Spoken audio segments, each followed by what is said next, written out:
Today we're diving into some of the best class mods available right now on console, Mac and PC for Baldur's Gate 3. We're covering everything from raising undead armies to multiverse powered teleport attacks, and all of these mods are available on the official in-game mod manager, so make sure to check those out. And stick around to the end because the last mod doesn't just bend reality, it literally shatters it. Picture a dual-wielding psionic nightmare phasing through dimensions to deliver the ultimate psychic strikes. Let's get into it. First up, we have the Dread Overlord class mod, which honestly might just be one of the best class mods out there. If you're into raising the dead, making questionable life choices, and love the idea of playing as a necromancer who commands an entire army of undead minions, this one's a dream come true, or maybe a nightmare. That's your choice. The Dread Overlord is a warlock subclass that lets you take on the role of a cultist under a pact with a dracolic necromancer known as the Dread Overlord. And yes, he's every bit as terrifying as that sounds. With his blessing, you can command the very souls of the dead and raise powerful greater undead in his name. I mean, even the description sounds cool AF. This is a melee-focused, charisma-based, necromancy-themed warlock subclass with a unique soul harvest mechanic. That means you can capture the souls of your enemies and either use them to shield you with a soul shield or unleash them to do your bidding. And I have to say, a lot of work has gone into making this subclass feel balanced throughout the game. It's not an instant I win button, but you'll definitely feel like a boss as you progress with it, and it's a whole lot of fun. So what does it come with? It has over 30 unique new spells, features and summons to play with, new weapons and armor options to add to your collection, whether you're going full melee or pure caster, a massive lineup of undead minions to command, because who doesn't want their own zombie entourage, right? It has quite a balanced progression system as well that makes your climb to power over life and death actually feel earned and not just an instant OP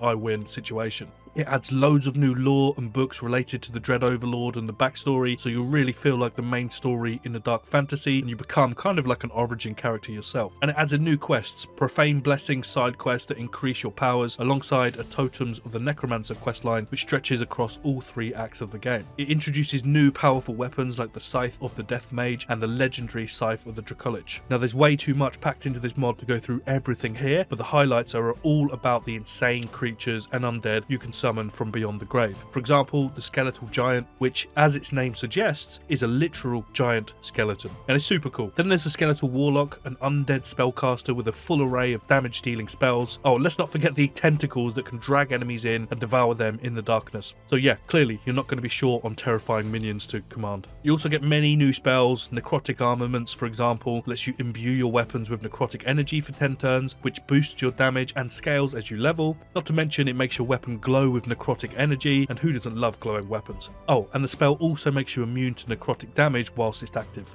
And then there's Shield of Souls, which surrounds you with a protective barrier made of dead souls, adding +1 to your armor class. And then at level 10 you unlock Pact of Eternal Life, which creates a vampiric shroud around you that drains life from any enemy within range and heals you in return. So it's perfect for staying alive in those longer battles. And you can even turn your enemies against each other with curses and manipulation spells, adding them to your undead horde in the process. There's honestly so much more in this mod, including unique quest lines, weapons and blessings that I could go on and on about, but I'll let you check those out for yourself. If you're looking to command an undead army and wield power from beyond the grave, this mod is absolutely for you, and I can't recommend it enough. Up next we have an insanely fun subclass for sorcerers, Blood Sorcery. This subclass lets you tap into the raw life-giving force of your own blood to power your devastating spells. Unlike other sorcerers who draw on distant ancestral magic, the Blood Sorcerer pulls power straight from their own vitality. Each spell cast comes at a price though. It drains your life essence in exchange for overwhelming magical strength. This painful trade-off leaves them very vulnerable, but their power can quickly shift the course of a battle, forcing you to embrace that sacrifice and wield your life force as a weapon. In short, this subclass harnesses the bleeding status and blood surfaces to gain advantages. The caster receives buffs when bleeding, and their spells become more powerful when enemies are standing in blood or suffering from the bleeding effect. But be careful, because most of the new spells available to you will deal significant damage to the caster if you're not bleeding or standing in blood. And believe me, I learned this the hard way and killed myself way too many times than I'd like to admit. The mod introduces 12 brand new spells, each with some amazing custom VFX and icons tailored to the playstyle, focusing on bleeding effects, self-damage and blood surfaces. The spells are also available to wizards and warlocks, which is a nice touch too. The Blood Sorcerer subclass comes with unique passives and resistances that enhance its necromantic playstyle. Sacrificial Spell allows all spells and attacks to bypass any resistance or immunity to necrotic damage. Hemomancy grants advantage on attack rolls when the caster is bleeding, while Blood Magic boosts necrotic spell damage, adding the caster's charisma modifier. Standing on the blood surface heals the caster slightly slightly each turn through blood vitality, and at level 11 blood homing grants advantage on attacks against bleeding enemies. And blood power deals an extra 1d6 necrotic damage when the caster is bleeding. It's a pretty nice stack of benefits to help overcome that vulnerability and self damage when casting their spells. This subclass gives you access to 3 brutal new cantrips: Blood Bolt, Blood Sacrifice and Blood Needle. These cantrips are all about high risk, high reward, perfect for the Blood Sorcerer's playstyle. And then it introduces a number of brutal spells centered around blood magic and necrotic energy, with a few highlights that really push the theme and the visuals to a new level. At level 1 they get Bloodbath, which rains blood on nearby enemies, causing them to bleed and take 1d4 necrotic damage. And at level 3 they unlock Sanguine Feast, and this one stands out for its power and versatility. This spell deals 4d6 necrotic damage to all enemies within 10 feet, healing you for half of the total damage dealt. A perfect combination of offense and self-sustain. It's basically the all-you-can-eat buffet of blood magic.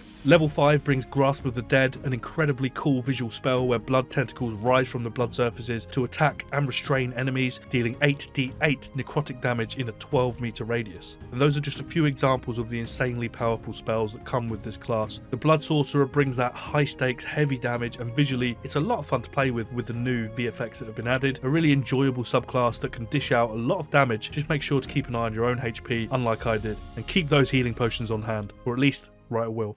Up next we have a Ranger subclass, a subclass that protects the world from threats that originate from the planes or that seek to ravage the mortal realm with otherworldly magic, the Horizon Walker. The Horizon Walker subclass for Rangers is an absolute blast, and if you ever wanted to slice through enemies like a teleporting force of nature powered by the multiverse itself, you'll be right at home. Starting at level 3, Horizon Walkers get access to a selection of spells that really play up the whole multiverse traveler vibe. You start off with protection from evil and good, then pick up Misty Step at level 5 for those quick getaways and repositioning, and by level 9 you're zipping around with haste, doubling down on that high speed, relentless attack style. And then we get to the real fun. At 3rd level you unlock Planar Warrior, which is a bonus action that lets you channel the multiverse's energy into your weapon and mark a target within 30 feet. On your next hit it will deal an extra 1d8 of force damage and 2d8 at level 11, because what's better than a regular hit? A hit supercharged by the cosmos, obviously. And then this is where the main mechanic comes into play and what makes the subclass so unique: Distant Strike. At 3rd level this spell gives you the ability to teleport 3 meters with each attack. So whether you're using it to jump into melee range or blink around from a distance, you're always on the move, keeping enemies guessing. And if jumping between 2 enemies in one turn isn't enough, by level 11 improved Distant Strike lets you make a 3rd attack as a bonus if you've already attacked 2 different enemies. So that's 3 attacks, 3 teleports, and probably 3 very confused enemies. Then at level 7 you get Blink, because why not? You're now able to slip into the ethereal plane once per short rest, dodging attacks or just vanishing for a moment to plan your next move. Kind of like an interdimensional coffee break. The Horizon Walker is all about that fast-paced, teleporting playstyle that turns the battlefield into a playground, and if you're ready to wield the multiverse's power, jumping from enemy to enemy with extra forceful attacks and watch them try to keep up, then this subclass is basically your new best friend. Check it out. If you're liking these mods so far, don't forget to hit that like button and subscribe to the channel, because we've got even crazier mods coming up in this video and future videos, including one that lets you manipulate reality itself. Trust me, you don't want to miss it. Next, if you're the kind of player who thinks regular paladins are just a bit too merciful, then the Oath of Conquest subclass might be exactly what you're looking for. This subclass is all about wielding unrelenting power and bending enemies to your will through sheer force. As an Oath of Conquest paladin, you don't just fight for justice, you'll enforce order with an iron fist, striking fear into the hearts of anyone who dares to oppose you.